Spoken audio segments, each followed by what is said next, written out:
तो दोस्तों, क्योंकि रिश्तों के भी रूप बदलते हैं कि आज के एपिसोड की शुरुआत वहीं से होती है जहां कार्तिक वृंदा को कह रहा होता है कि उसका घर बस आने ही वाला है। लेकिन उससे पहले वो अपने उस सवाल का जवाब जानना चाहता है जब उसने वृंदा से अपने दिल की बात कहते हुए उसे अपनी लाइफ का हिस्सा बनने के लिए कहा था। कार्तिक की बात सुनकर वृंदा खामोश हो जाती है। इस पर कार्तिक उसको समझाता है कि वो उस पर किसी तरह का प्रेशर नहीं डाल रहा और वो आराम से अपना समय ले सकती है। बस जब भी वो वृंदा को देखता है उसके मन में यही सवाल आता है कि आखिर उसका जवाब हाँ होगा या ना। तभी वृंदा कार्तिक की तरफ देखकर कहती है कि वो सच में बहुत अच्छा इंसान है। उसकी ऑनेस्टी और केयरिंग नेचर के साथ सबसे खास बात यह है कि वो दूसरों के बारे में भी सोचता है, जो हर किसी में देखने को नहीं मिलता। इतनी तारीफ सुनकर कार्तिक मुस्कुराता है। वो खुश तो होता है लेकिन साथ ही साफ करता है कि फिलहाल वो कॉम्प्लीमेंट्स से ज्यादा वृंदा का असली जवाब जानना चाहता है। हालांकि वृंदा इस बार भी कुछ नहीं कहती। उधर रेडियो स्टेशन पर एवी की खामोशी देखकर होस्ट इशारे में विकास से पूछता है कि वो नया गाना क्यों नहीं गा रहा। तो विकास तुरंत अंगद के पास पहुंचता है और कुछ टाइम के लिए लाइव रोकने का इशारा करता है। इसके बाद वो अंगद को समझाता है कि लाखों लोग उसको सुन रहे हैं, इसलिए अब उसे किसी तरह गाना शुरू करना ही होगा।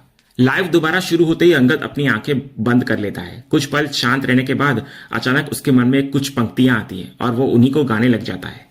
इधर कार्तिक की गाड़ी में रेडियो सुन रही वृंदा जैसे ही एवी का नया गाना सुनती है वो एकदम से हैरान हो जाती है। उसे तुरंत महसूस होता है कि एवी वही शब्द गा रहा है जो उसने खुद लिखे थे। वृंदा को यकीन नहीं होता कि उसकी लिखी हुई फीलिंग्स अब एवी की आवाज में एक गाना बन चुकी है। तभी फ्लैशबैक में दिखाया जाता है कि पिछली रात अंगद अपने कमरे में नए गाने को लेकर काफी परेशान था। इंटरनेट पर बहुत कुछ तलाशने के बाद भी उसे ऐसी कोई इंस्पिरेशन नहीं मिली थी जिससे वो नया सॉन्ग तैयार कर सके। अचानक उसे याद आता है कि उसने अपने मेल्स चेक ही नहीं किए। मेल खोलते ही उसकी नजर हाल ही में आई एक नई पोइट्री पर पड़ती है जिसमें लिखा होता है कि उसकी हंसी की पुरानी आदत आज भी याद आती है और हर सुबह अब भी उसी से जुड़ी महसूस होती है। इन पंक्तियों को पढ़ते ही अंगद काफी इंप्रेस होता है। उसे लगता है कि जिसने भी ये लिखा है उसके पास सच में गॉड गिफ्टेड टैलेंट है और इन शब्दों में ऐसी फीलिंग्स है जो किसी गाने के लिए परफेक्ट इंस्पिरेशन बन सकती है। फ्लैशबैक खत्म होते ही अंगद उसी नए गाने को आगे बढ़ाता है।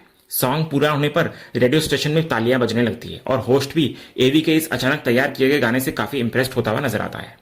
लेकिन दूसरी तरफ वृंदा के मन में अब नई सवाल खड़ी हो चुके होते हैं। वो सोचती है कि ये लिरिक्स तो उसके हैं, फिर एवी तक उसके शब्द पहुंचे कैसे। वृंदा तुरंत अपनी पोइट्री दोबारा खोलकर चेक करती है और कंफर्म हो जाता है कि एवी ने सच में उसी की लिखी फीलिंग्स को गाने में बदला है। वृंदा को परेशान देखकर कार्तिक पूछता है कि सब ठीक तो है ना, या ऑफिस से कोई इंपॉर्टेंट मैसेज आया है। वृंदा एवी के बारे में कुछ बताने ही वाली होती है कि लेकिन कार्तिक बीच में खुश होकर बोलता है कि आखिरकार उसे भी एवी के गाने पसंद आने लगे और अब वो भी उसकी फैन बन चुकी है। इस पर वृंदा धीरे से उसको चोर कहती है। कार्तिक पूछता है कि उसने कुछ कहा क्या, लेकिन वृंदा बात को टाल देती है। इतने में दोनों वृंदा के घर पहुंच जाते हैं। गाड़ी से उतरने के बाद वृंदा कार्तिक को उसे घर तक ड्रॉप करने के लिए थैंक यू कहती है। तो कार्तिक कहता है कि असल में थैंक यू तो उसे कहना चाहिए क्योंकि वृंदा ने उसके साथ आने के लिए हाँ कहा और इसी बहाने उसे उसके साथ थोड़ा टाइम बिताने का मौका मिला।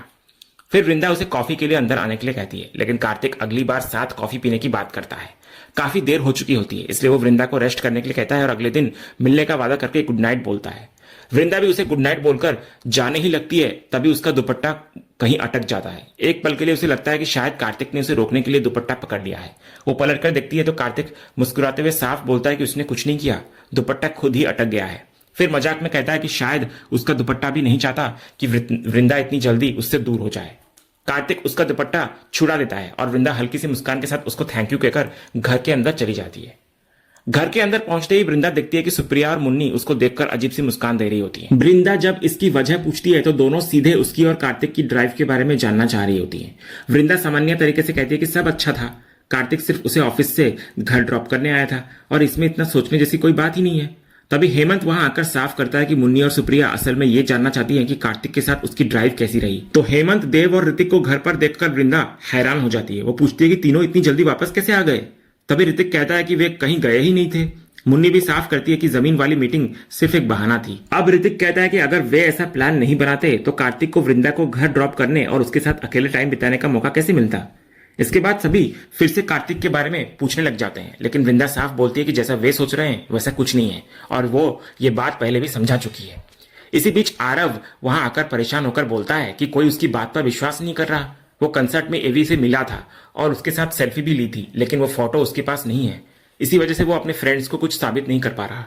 तभी देव आरव को अपने पास बैठकर याद दिलाता है कि देव डैडी ने उसे बड़े बड़े बिजनेसमैन के साथ फोटो लेने और खुद एक सक्सेसफुल बिजनेसमैन बनने की बात सिखाई है। उसके मुताबिक एवी जैसे सिंगर के साथ सेल्फी लेने से आरव को कोई फायदा नहीं होने वाला, लेकिन आरव अपनी बात पर अड़ा रहता है। वो सिर्फ अपने फ्रेंड्स को एवी के साथ सेल्फी दिखाना चाहता है। इसी दौरान वृंदा भी आरव को समझाती है कि एवी उसका फेवरेट जरूर हो सकता है, लेकिन किसी फेमस इंसान पर आंख बंद करके ट्रस्ट करना सही नहीं है।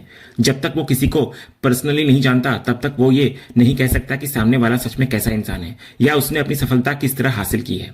लेकिन आरव तुरंत एवी का बचाव करता है। उसके लिए एवी सबसे बेस्ट है और वो मानने को तैयार ही नहीं होता कि एवी किसी के साथ बेईमानी कर सकता है। वो फिर वृंदा से अपनी सेल्फी वापस पाने में हेल्प करने की रिक्वेस्ट करता है। तभी देव अपने बेटे को प्यार से समझाता है कि अब काफी रात हो चुकी है, वो अपने देव डैडी जैसा समझदार बने और चुपचाप जाकर सो जाए। इसके बाद आरव वहां से अपने कमरे में सोने के लिए चला जाता है।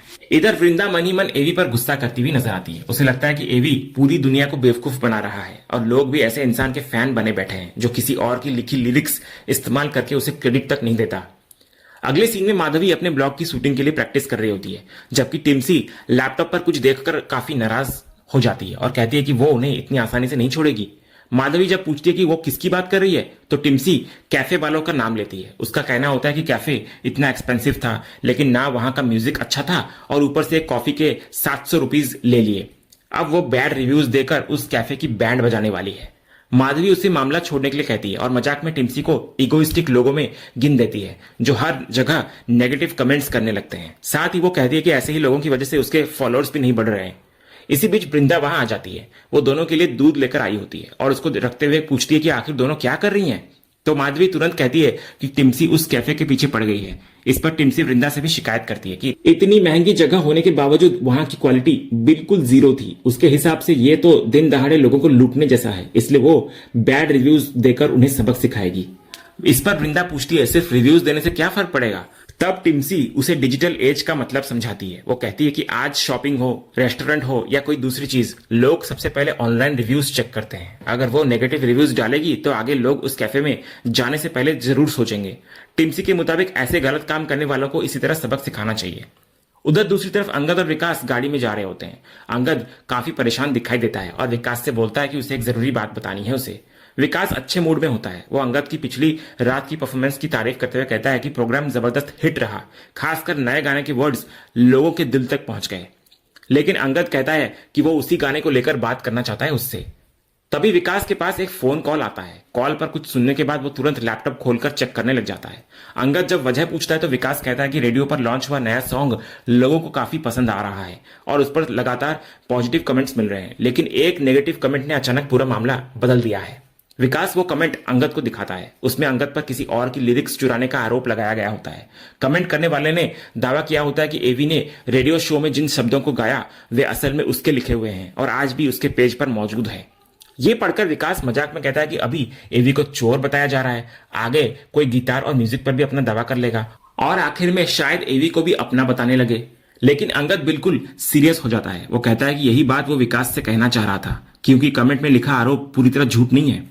अंगद सच कहते हुए कहता है कि अचानक एफएम प्रोग्राम के लिए नया गाना तैयार करने का प्रेशर आने से उसका दिमाग पूरी तरह ब्लैंक हो गया था। उसे कुछ समझ नहीं आ रहा था कि इतनी जल्दी नया सॉन्ग कैसे बनाया जाए, इसलिए इंस्पिरेशन ढूंढते हुए उसने ऑनलाइन कई शायरियां और लिखी हुई लाइंस एक्सप्लोर की थी। वहीं उसे कुछ ऐसे वर्ड्स मिले जिनसे इंस्पायर होकर उसने गाना तैयार किया।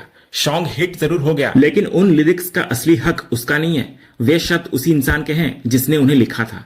यह सुनकर विकास उसको चिल करने के लिए कहता है। वो भरोसा दिलाता है कि इस पूरे मैटर को वो हैंडल कर लेगा और फिर लैपटॉप पर कुछ करने लगता है। दूसरी तरफ वृंदा अभी भी एवी से नाराज होती हुई नजर आती है। उसे लगता है कि आजकल लोग असली टैलेंट को समझने की जगह बस फेमस लोगों को ब्लाइंडली फॉलो कर रहे हैं। तभी उसके लैपटॉप पर एक मैसेज आता है, लेकिन वृंदा उस पर ध्यान दिए बिना वहां से चली जाती है। और असल में एवी के खिलाफ लिरिक्स चोरी वाला नेगेटिव कमेंट भी वृंदा ने ही किया होता है, क्योंकि उसके मुताबिक एवी ने उसकी लिखी हुई लाइंस इस्तेमाल की थी। उधर अपने घर पर कार्तिक भी वही वाला कमेंट पढ़ रहा होता है, लेकिन उसे ये सिर्फ एक बेवजह किया गया ऑनलाइन आरोप लगता है और वो सोचता है कि लोग बिना कुछ जाने कुछ भी लिख देते हैं। इसी बीच माधवी भी अपने फोन पर एवी से जुड़ी वही बात देख लेती है। पूरा मामला पढ़ते ही वो परेशान नजर आती है और उसको लगता है कि एवी के साथ जो हो रहा है वो सही नहीं है। अगली सुबह वृंदा के फोन पर लगातार नोटिफिकेशंस आने लगते हैं। जब वो अपना फोन चेक करती है तो पता चलता है कि पिछली रात एवी को लेकर किए गए उसके कमेंट पर कई लोगों ने रिप्लाई किया है। वृंदा एक एक करके रिस्पॉन्स पढ़ने लगती है।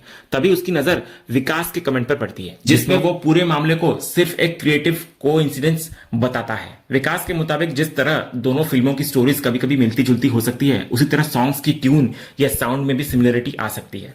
इसलिए बिना वजह नेगेटिविटी फैलाने की बजाय इस बात को ज्यादा सीरियस नहीं लेना चाहिए। यह जवाब पढ़कर वृंदा और ज्यादा नाराज होती हुई नजर आती है और उसे विकास की सफाई बिल्कुल बकवास लगती है। इसके बाद वो बाकी कमेंट्स चेक करती है, जहां कई लोग एवी के सपोर्ट में खड़े दिखाई देते हैं। कोई वी बिलीव यू एवी लिख रहा होता है तो कोई उस पर पूरा ट्रस्ट दिखा रहा होता है। ये सब देखकर वृंदा हैरान नजर आती है। उसे लगता है कि लोग सच जानने की कोशिश करने के बजाय आंख बंद करके एवी का साथ दे रहे हैं और उल्टा सवाल उठाने वाले को ही ट्रोल कर रहे हैं। तभी उसकी नजर माधवी के कमेंट पर पड़ती है। माधवी ने भी एवी पर भरोसा जताते हुए उसके सपोर्ट में लिखा होता है। अपनी बेटी का कमेंट देखकर वृंदा भी हैरान नजर आती है। इसके बाद वृंदा को मिस्टर पटेल यानी कार्तिक का कमेंट भी दिखाई देता है। कार्तिक ने भी एवी का साथ देते हुए लिखा होता है कि वे उसके साथ हैं और वो ऑसम है। अब वृंदा झुंझलाकर सोचती है कि जैसे सभी लोग एवी के मामले में पूरी तरह अंधे हो चुके हैं। तभी इतने में कार्तिक का फोन आता है वृंदा को। वृंदा इतनी सुबह कॉल करने की वजह पूछती है तो कार्तिक उसे शाम की पार्टी याद दिलाते हुए कंफर्म करता है कि वो जरूर आ रही है ना। तो वृंदा भी हाँ कहती है और कहती है कि वो रात को मिलेंगे। इसी बीच पीछे से माधवी वृंदा को जल्दी चलने के लिए आवाज देती है। वृंदा उसको इधर से कहती है कि वो आ रही है। ये सुनकर फोन पर कार्तिक पूछता है कि क्या वो कहीं बाहर जा रही है क्या। तो वृंदा कहती है कि बच्चों को मार्केट जाना था, इसलिए वो कार्तिक तुरंत इसे कोइंसिडेंस का बहाना बताता है, क्योंकि उसके मुताबिक वो भी कुछ सामान लेने मार्केट ही जा रहा था। वृंदा जब पूछती है कि उसे क्या खरीदना है तो कार्तिक पहले बात को घुमाते हुए कहता है कि वो कुछ भी ले लेगा। वृंदा दोबारा पूछती है कि सामान उसके लिए चाहिए या किसी और के लिए। तब कार्तिक कहता है कि सुबह उसके डैड ने शाम की पार्टी के लिए कुछ सामान लाने को कहा था, लेकिन वो ये बात भूल गया था। अब उसे मार्केट जाना ही है और अकेले जाने में थोड़ा ऑकवर्ड भी लग रहा है। इसलिए कार्तिक बोलता है कि जब वृंदा और बच्चे भी मार्केट जा रहे हैं तो वो उन्हें पिक कर लेगा। इसी बहाने बच्चों से भी मुलाकात हो जाएगी। वृंदा इस पर कोई साफ जवाब नहीं देती, लेकिन कार्तिक उसकी खामोशी को हाँ समझ लेता है। वो तुरंत कह देता है कि 10 मिनट में वहां पहुंचकर वृंदा और बच्चों को पिक कर लेगा वो, जिसके बाद सभी साथ में मार्केट जाएंगे। इतना ही नहीं, वो वृंदा से बच्चों को भी अपने आने की खबर देने के लिए कहता है। वृंदा इधर कुछ बोल पाती उससे पहले ही कार्तिक कॉल कट कर देता है। इधर फोन हाथ में लिए वृंदा हैरान नजर आती है और सोचती है कि उसने तो अपनी बात पूरी भी नहीं की, लेकिन मिस्टर पटेल ने पहले ही फोन रख दिया। और इसी सीन के साथ आज का ये एपिसोड यहीं पर खत्म होता है। तो दोस्तों, आपको आज के एपिसोड का अपडेट कैसा लगा, अपनी राय हमें कमेंट बॉक्स में जरूर बताइए। अगर आपको आज का ये वीडियो पसंद आया हो तो वीडियो को लाइक और शेयर जरूर करें और ऐसे ही लेटेस्ट एपिसोड के अपडेट्स जानने के लिए हमारे इस चैनल को सब्सक्राइब करना ना भूलें और बेल आइकन को भी जरूर दबाएं। मिलते हैं अगले एपिसोड के अपडेट के साथ, तब तक के लिए धन्यवाद।